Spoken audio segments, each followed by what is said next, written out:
Bismillahirrahmanirrahim. Assalamualaikum warahmatullahi wabarakatuh. Waalaikumsalam. Para pemirsa channel Kupas, kita berjumpa kembali di channel ini bersama Ustadz Musa Kazim. Seperti biasa, pada kesempatan ini kami akan membahas soal politik Timur Tengah, termasuk di sini juga tentang Rusia.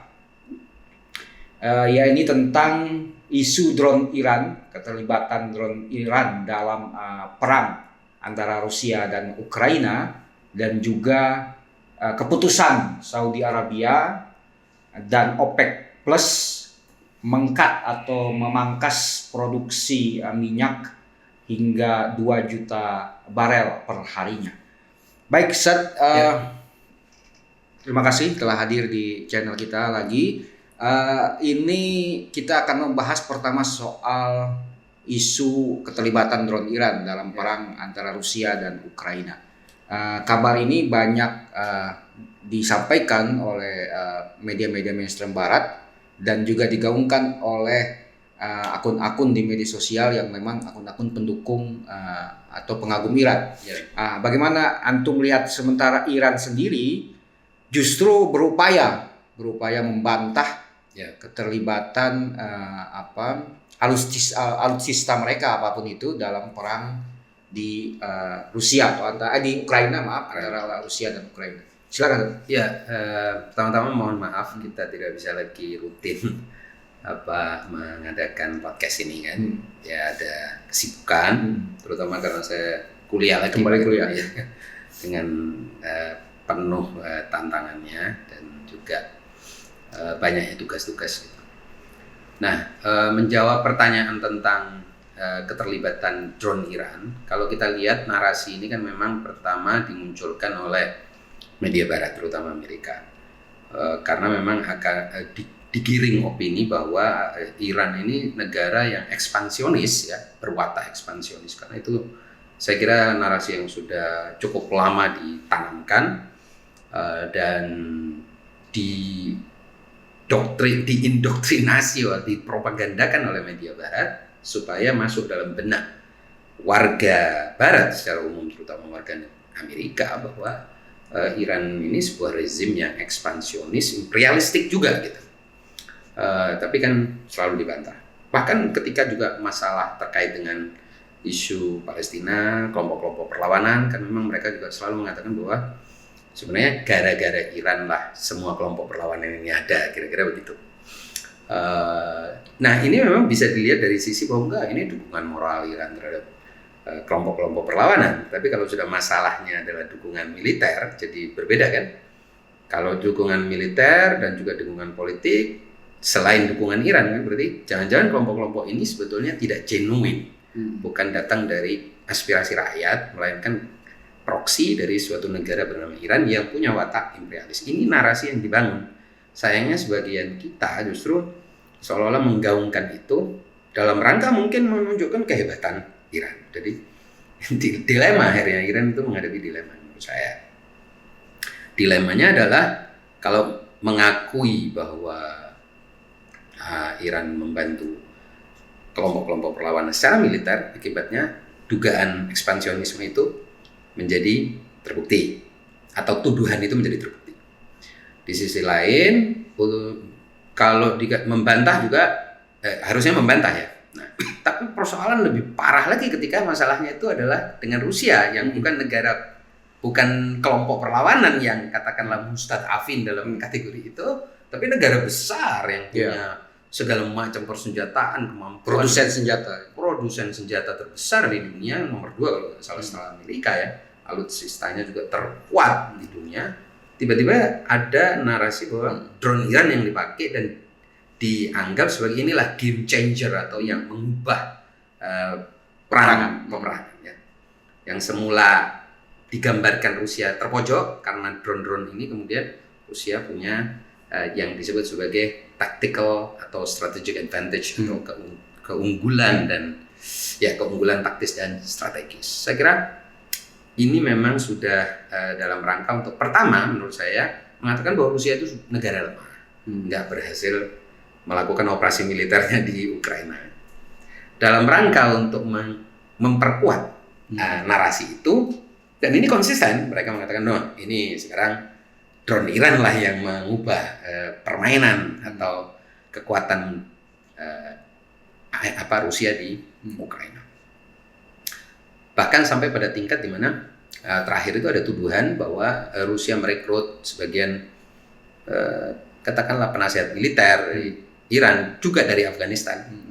Berita terakhir ini. Jadi gambaran bahwa Rusia ini sebenarnya sudah mau KO, sudah mau kolaps secara militer dan tidak punya strategi dalam menghadapi Ukraina yang terus menunjukkan resistensi, didengungkan lah seperti itu. Sayangnya juga seperti tadi sudah disampaikan, sayangnya juga sebagian dari yang disebut sebagai katakanlah kawan dan sahabat Iran juga ikut serta dalam narasi itu. Jadi termakan juga oleh narasi itu. Ini kita makanya harus jeli dalam memandang masalah. Menurut saya hari ini Menteri Luar Negeri Iran, karena Iran sama Ukraina kan sebetulnya tidak ada masalah dan punya hubungan yang baik ya, termasuk dengan Rusia juga, baik itu maupun terakhir-terakhir pra perang maupun terakhir-terakhir juga. Dan saya dengar juga Menlu Iran kan mengatakan bahwa silakan Ukraina kalau mau membuktikan adanya keterlibatan drone itu sehingga dia bisa melakukan suatu statement tentang itu. Nah, dari sinilah kita paham bahwa kan prinsip Iran saya kira sebagai negara yang mengalami intervensi terus adalah prinsip non-intervensi. Dimanapun itu prinsip harus ditegakkan. Seperti Indonesia. Indonesia ini kan menganut bebas aktif dalam pengertian juga prinsip non-intervensi dalam kedaulatannya, dalam lingkup kedaulatan teritorialnya tidak mau ada intervensi asing. Kalau tidak mau ada intervensi asing, jangan ikutan negara yang diduga loh ya melakukan intervensi. Diduga pun tidak boleh ikut karena dugaan itu kan bisa dikembangkan menjadi kamu katanya tidak mau intervensi, tapi di sini kamu intervensi, berarti ada double standar, ada standar ganda. Ya, jadi propaganda keterlibatan drone Iran itu yang tentu saja disampaikan oleh pengagum-pengagum Iran itu justru sebenarnya backfire bagi Iran sendiri. Backfire bagi prinsip non-intervensi yang sedang dikukuhkan oleh Iran dan juga negara-negara berkembang lain yang menghadapi intervensi Amerika. Dan kita tidak bisa bilang, oh iya karena Amerika intervensi di mana-mana maka layaklah orang lain ikut intervensi. Tidak, justru menimbulkan kekacauan di satu sisi. Di sisi lain juga kamu nggak punya posisi moral lagi untuk bicara jangan intervensi orang, kamu sendiri mengintervensi kan gitu.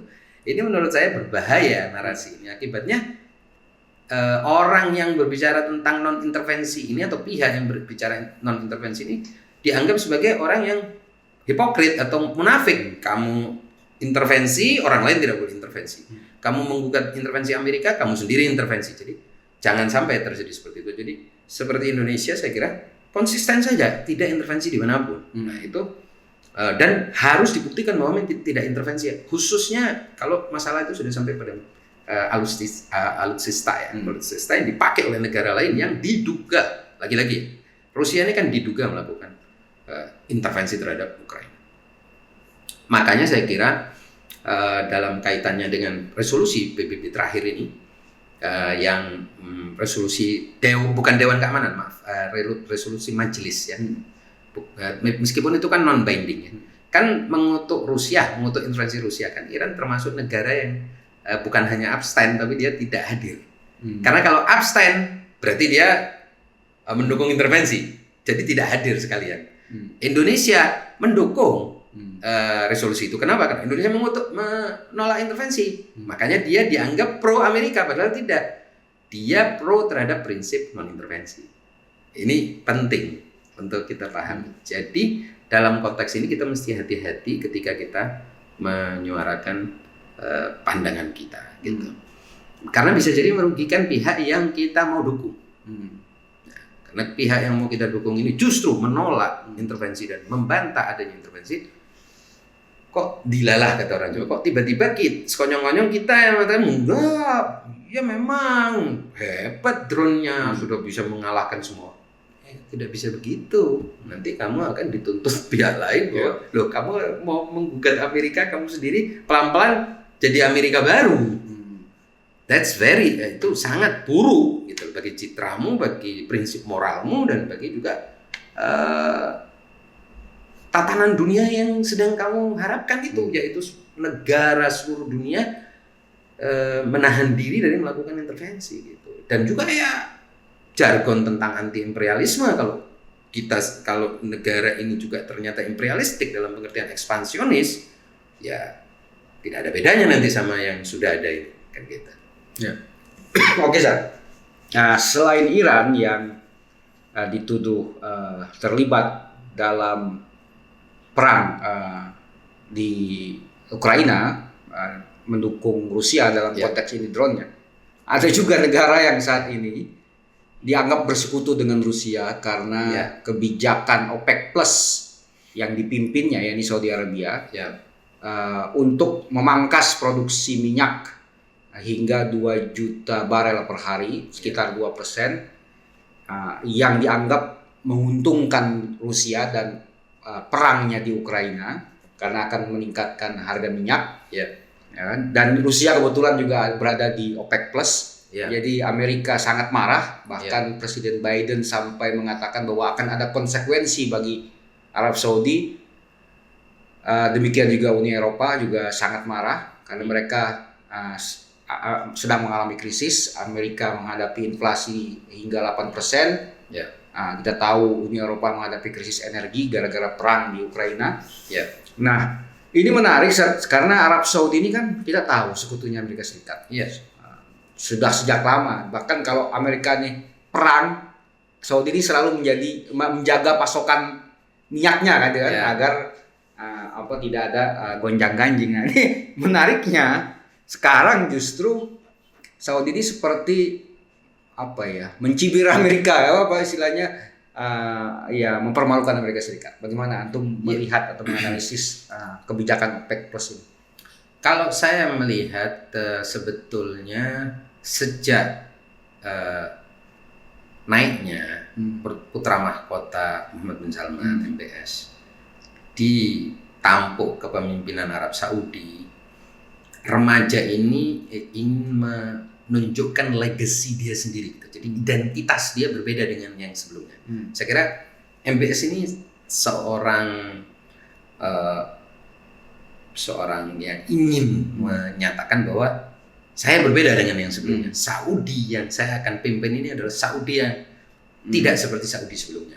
Banyak hal yang dia sudah lakukan untuk mengubah citra atau menunjukkan legacy dia dan betapa dia berbeda dengan raja-raja sebelumnya atau pemimpin-pemimpin Saudi sebelumnya. Saya kira kita semua bisa lihat dari mulai bagaimana cara dia menundukkan sejumlah anggota kerajaan, caranya itu tidak pernah terjadi sebelumnya. Saya kira itu juga sebuah inovasi politik dan strategi baru dia, di mana dia memenjarakan dalam tanda petik di hotel-hotel itu, meminta komitmen mereka secara khusus. Kemudian juga dia menarik kembali dana-dana dari luar. Kemudian dia juga memproyeksikan untuk menjual Aramco dengan nilai yang sangat fantastis, sampai 2 triliun US dollar. Juga di dalam negeri, dalam kaitannya dengan Wahabi dan lembaga-lembaga yang terkait atau yayasan-yayasan terkait dengan ideologi Wahabi ini, dia tekan habis, dia lucuti dari berbagai infrastruktur, dari dana-dana dan hibah-hibah, dan dia reduksi menjadi sekedar lembaga-lembaga yang kecil tanpa jaringan-jaringan atau network ke luar. Ini menurut saya langkah-langkah ini terlihat juga cara dia membunuh Jamal Khashoggi yang begitu brutal yang sudah kita pernah bahas di sini, menunjukkan menurut saya bahwa MBS ingin menampakkan diri sebagai not just another king of Arab Saudi, bukan sekedar raja Arab Saudi, tapi seorang yang baru gitu. Nah, meskipun dia belum raja seharusnya. Tapi de facto. De jure belum. Tapi kita tahu Raja Salman sudah tidak aktif sejak awal COVID. Saya kira yang memegang kendali adalah MBS. Bahkan sebelum itu dan terlihat sekali bahwa Raja Salman ini punya harapan besar terhadap putranya. Karena sepertinya ini kan sudah melalui suatu kontes yang luar biasa di dalam ya. Karena biasanya itu turunnya itu kan ke adik Salman, karena masih ada adik-adiknya ya, tapi pamannya MBS ya. Yes. Tapi kan kemudian dia berhasil tuh menjadi putra mahkota. Artinya tinggal menunggu waktu. Dan Raja Salman sudah sangat tua dan sakit-sakitan tampaknya. Nah, dalam konteks itu saya kira hubungan MBS dengan Amerika itu juga terlihat seperti itu. Dia tidak lagi mau menjadi Arab Saudi yang sebelumnya. Nah, mengapa dia seperti itu? Ini kita bicara dulu dalam negeri. Karena dia butuh sebuah konfirmasi tentang kepemimpinan dia. Dia perlu itu, bahwa saya memegang kendali dalam hubungan di dalam negeri dengan stakeholder domestik atau para pemangku kepentingan domestik, siapapun dia, maupun dalam kaitannya dengan luar, dan yang paling besar adalah Amerika. Saya siap untuk menunjukkan bahwa saya berbeda. Nah, ini kan taking control, artinya dia ingin mengatakan bahwa sebagai pemimpin dia sedang mengendalikan segala-galanya. Nah, dalam kaitan dengan itu, dan tampaknya juga strategi dia melihat bahwa perang Rusia atau operasi militer Rusia di Ukraina ini ada celah strategis yang bisa dia mainkan. Dan terbukti memang di sini Amerika terlihat gagap ya menghadapi strategi OPEC Plus ini.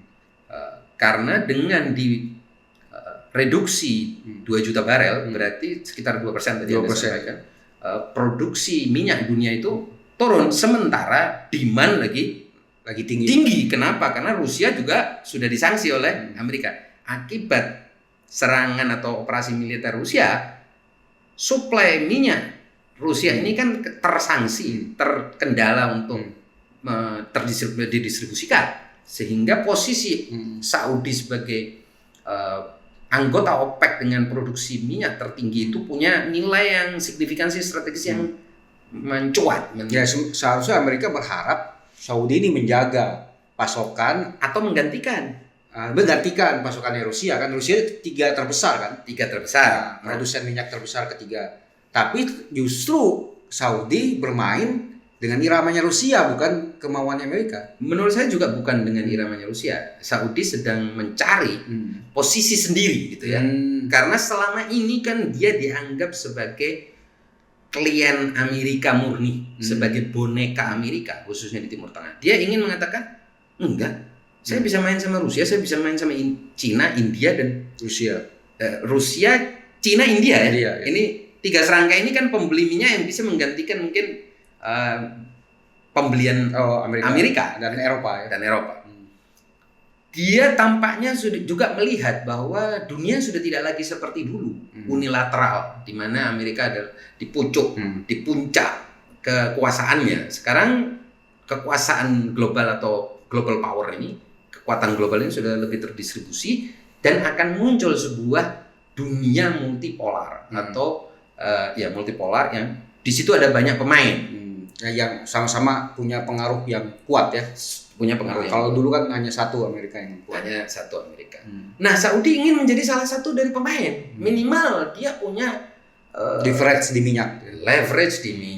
Dan leverage inilah yang dia mainkan. Kartu minyak ini yang dia mainkan. Jadi bisa jadi ini daya tawar juga ke Amerika ya. Saya kira begitu, dan terbukti Pak Irman ya. Karena sebetulnya yang dia mau tekan ini kan Biden yang kenaikannya menjadi presiden itu antara lain dengan retorika anti Saudi, dengan mengatakan bahwa sudah harus hentikan serangan Saudi ke Yaman, kita akan menghentikan penjualan senjata ke Saudi. Jadi retorika Biden kan beda dengan retorikanya sang Trump, pencetus kalimat beautiful weapon itu kan. Sang Trump yang menyatakan bahwa kita akan menjual senjata ke Saudi, nilainya sekian dan lain sebagainya. Retorika Biden berbeda dengan itu, dan Saudi ingin mengatakan, kamu nggak bisa segitunya sama saya bisa mainin juga. Dan terbukti kali ini posisi tidak semudah itu bagi Biden. Nah, dan kita lihat ini kan ada nanti November ini kan ada pemilihan anggota Kongres dan pemilihan ini ya sela ya. Ya, Midterm pemilu sela, midterm ya, pemilu sela ini prediksi mengatakan bahwa Republik akan mengambil alih Kongres. Dan itu artinya kartu minyak yang dimainkan MBS itu berhasil mengubah karena Demokrat tidak berhasil memperbaiki ekonomi Amerika ya.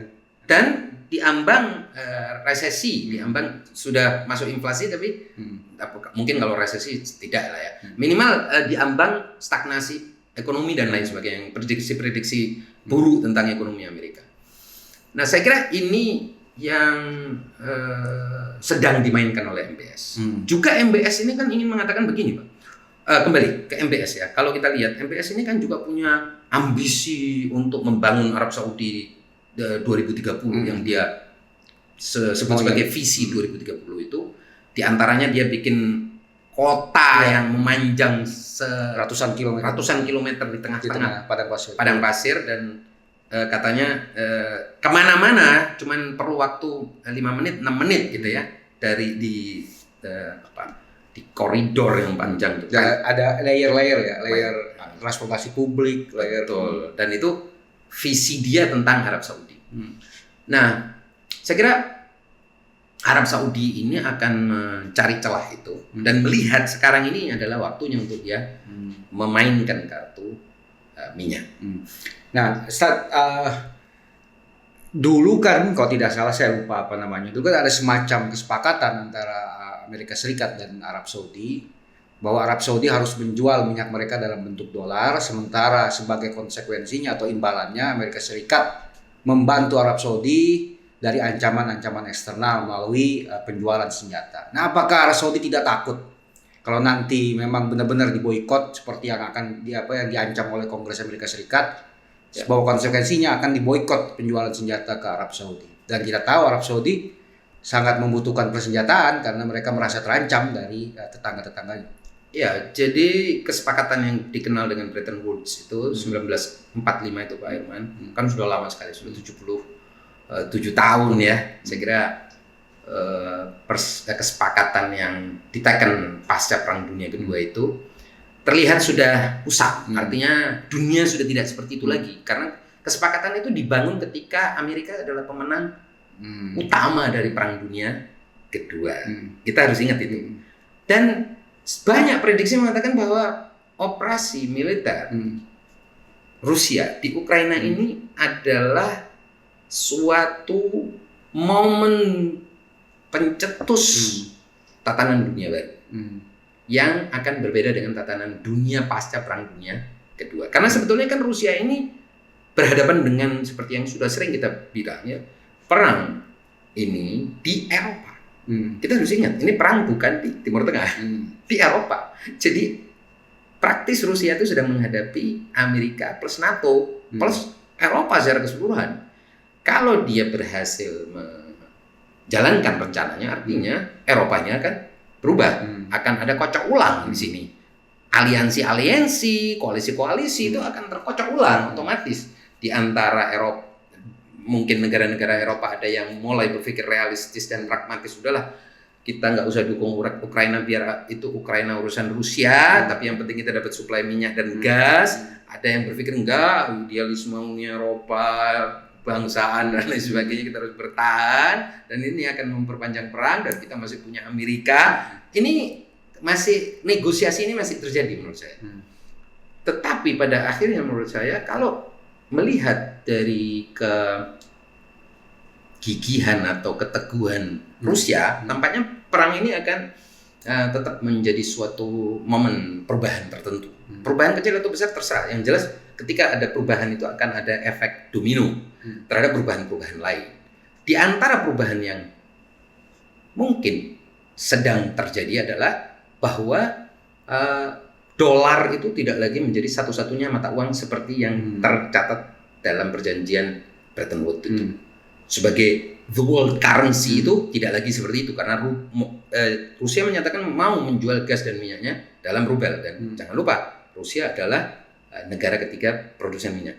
Sekarang kalau misalnya Arab Saudi juga membuka peluang untuk tidak lagi menjadi petrodolar, tidak lagi menjual minyaknya dalam dolar seperti yang dia lakukan selama puluhan tahun ini untuk menjawab ancaman Amerika gitu untuk menjawab ancaman Amerika, saya kira di sini akan ada perubahan ekonomi yang serius, Pak. Dahsyat itu. Karena OPEC itu kan 50%. 50% dari minyak dunia. Ini minyak artinya kebutuhan harian yang vital ya. Kita bukan bicara sesuatu yang masih di atas awang-awang, bukan. Kita kan tidak sedang bicara seperti nikel. Nikel itu kan oke, sekarang besar kebutuhan terhadap itu, tapi bukan seperti minyak yang hari-hari. Kita bicara day to day life ya. Dari 7 miliar penduduk bumi ini kan. Nah, saya kira kalau dia berhasil, dan ini tampaknya yang sedang dicari oleh MBS ya, Rusia aliansi, artinya aliansi baru itu Rusia, Cina dan India membuka jalan untuk pertukaran di antara mereka. Nah, kalau OPEC masuk di situ, artinya Cina, India, Rusia plus OPEC plus, ini ekonomi 50% minyak dunia sudah akan tidak lagi dalam dolar, dan itu akan menyebabkan dolar itu pelan-pelan menguai.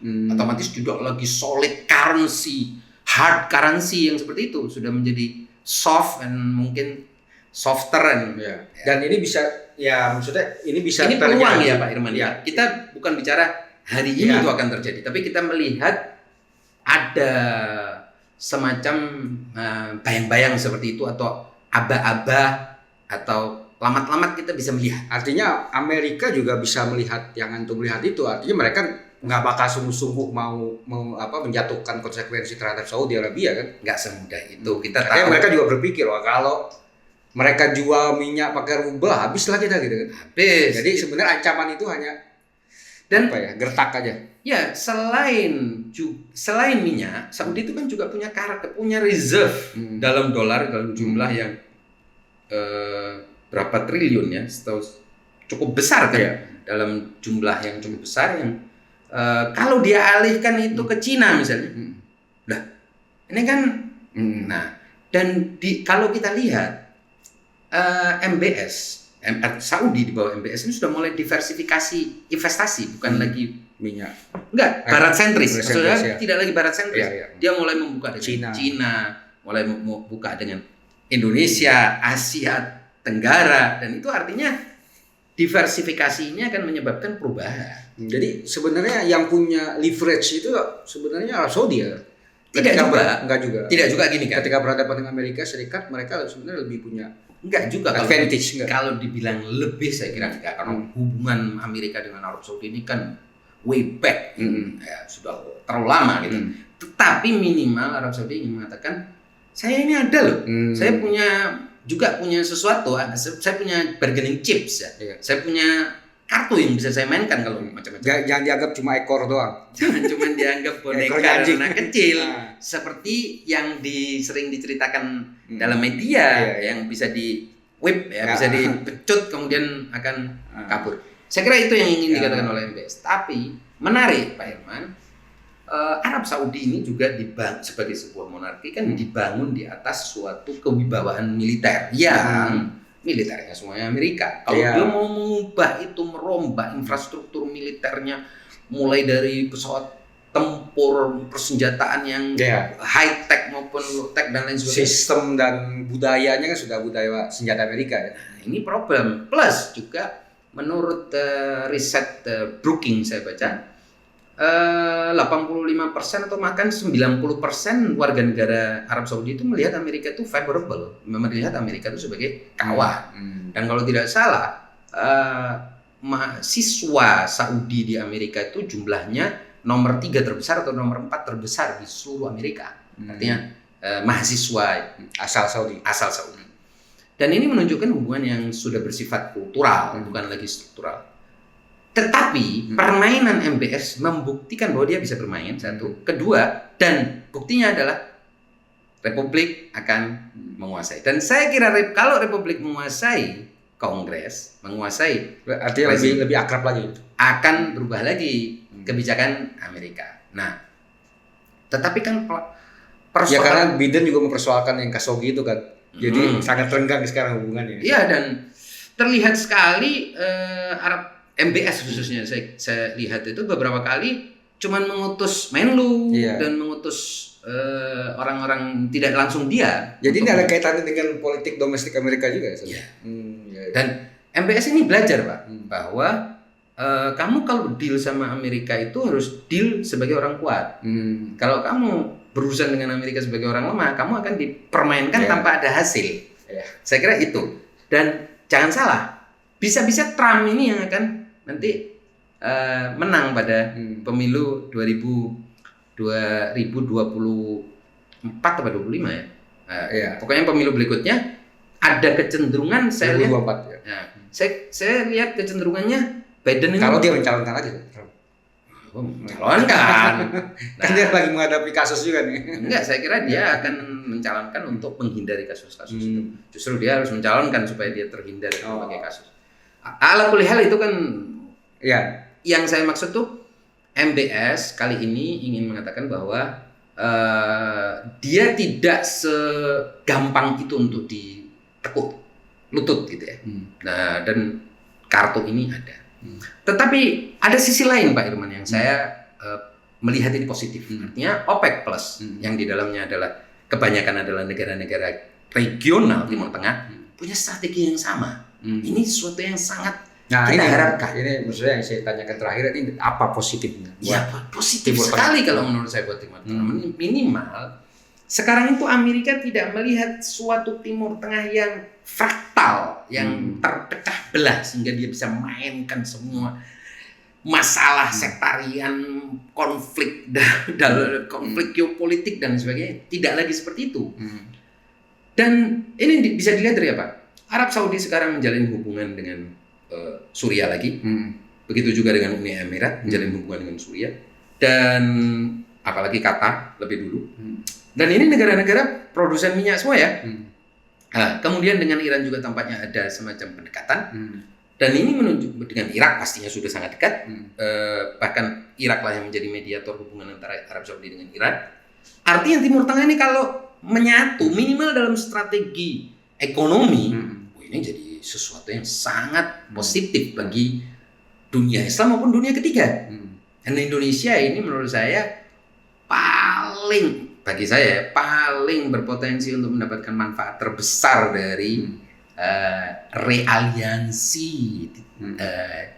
regional Timur Tengah ini.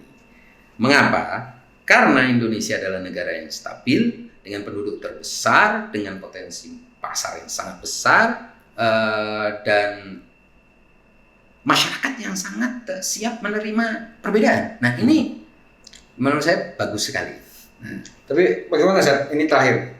Bagaimana soal cut ini kan membuat harga minyak nih mendekati $100 per barel. Ini kan juga kita 95 ya. Per hari-hari kita juga kan kemarin ada kenaikan. Saya kira mau nggak mau. Berpengaruh pada kehidupan sehari-hari kita juga. Mau nggak mau begitu, karena memang jadi gini. Operasi militer Rusia itu pasti repercussion atau dampak dan konsekuensi ramification-nya kemana-mana, dan itu ya ekonomi. Dan menurut saya tidak ada negara dengan bobot seperti Rusia melakukan sesuatu terus tidak ada dampaknya. Apalagi Rusia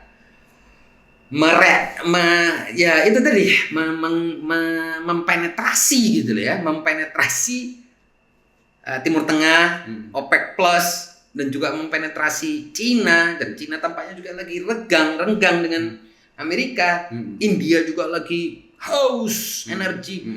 Dia sedang mau menaik sampai ke paling puncak dari ekonomi dunia, dan menurut saya emang pada akhirnya ya. Nah, yang diuntungkan siapa? Ternyata kalau kita lihat Rusia itu justru lebih untung dengan perang ini. Karena harga minyak naik ketimbang sebelum perang. Karena sebelum perang itu sempat minyak itu harganya 20. Iya, pas waktu masa pandemi itu 20 barel. $20 per barel. Sekarang $95 per barel. Dan diprediksi akan meningkat naik. Artinya apa? Dia jual 1 juta barel, dia dapatnya bukan lagi berapa puluh kali lipat gitu loh kan. Dan itu artinya itu yang akan dia mau, karena saya jual sedikit dapatnya besar. Siapa yang nggak mau? Kalau orang dagang kan kalau bisa naik kenapa harus turun? Jadi ada juga analis nakal yang mengatakan Rusia ini akan memperpanjang perang dalam rangka dia dapat bonanza, dapat durian runtuh dari kenaikan harga minyak. Dia jual sedikit dapatnya banyak, gitu kan. Nah, tapi itu mungkin analisis yang agak ini. Meskipun saya kira ya tampaknya juga itu bukan sesuatu yang mustahil. Apalagi Rusia kan memang selama ini merasa terancam dengan ekspansi NATO yang terus mau mendekat sampai ke Polandia dan juga mau ngambil Ukraina. Artinya perbatasan dia ini sudah kayak dikepung kan. Dia harus bongkar nih kepungan. Kalau main catur itu dia nggak mau di posisi skakster kan. Dia harus coba ambil langkah yang bisa merusak strategi lawan. Dan tampaknya dia juga dapat sambutan dari kelompok-kelompok yang selama ini juga merasa terkepung oleh Amerika dan Uni Eropa gitu kan. Ya, Arab Saudi, mungkin Cina juga terkepung oleh Amerika dan strategi ekonomi Amerika. Nah, ini jadi saya duga semua atau apa yang sedang terjadi ini Pak Irman akan mempercepat tatanan dunia yang multipolar. Baik, Sir. Ya. Kita akan lihat ke depan bagaimana respon Saudi. Tentu saja respon Amerika, apakah mereka benar-benar serius menerapkan sanksi berupa boikot penjualan senjata, dan apa respon Saudi kita akan lihat ke depannya. Juga tadi kita lupa ada juga kan tadi Anda juga sudah ngomong tentang sanksi dari asosiasi asuransi Uni Eropa, Uni Eropa ya, yang itu juga akan direspon apa oleh Arab Saudi ya. Dan tapi Arab Saudi bukan sendirian ya. Ya, ini OPEC Plus maksudnya. Meskipun mereka leadernya kan. Ya, tapi Arab Saudi kan nggak sendirian kali ya. Artinya dia bangun koalisi ya.